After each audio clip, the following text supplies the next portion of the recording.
Hakiki Balkanın yıldızlara motivi. Tuğlemini koyun. Yani şu yürek bilen şu koyacağın koyuna götürmek devlet başından da hele var ama bu işin bunun hürmetine sağlananlığı var.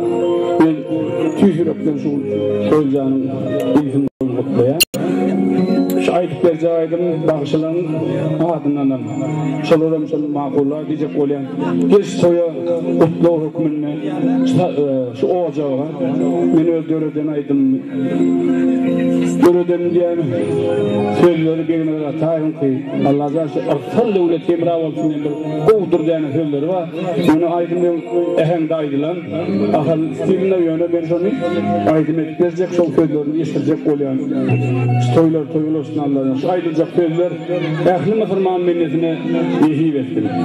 Şuna etmeyecek aydım arsal devlet temra olsun. Gelin dinleyen adamlar yerine tabi. Şuraya toy hem ne adım yeter etsin adım. Bağışıldığının ardından aydayarsın. Onlara geleğinin aydar yönünün şumat aydık veriyor. Şuran da kutluğunun ardını kutlat ediyor. Gelecekte şu bağışların tokasında toy olup sinyal halk varsın. Gidip bu hem ben odaya tabi. Gitti onu maestra payaklı.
Şöyle kadar böyle giderek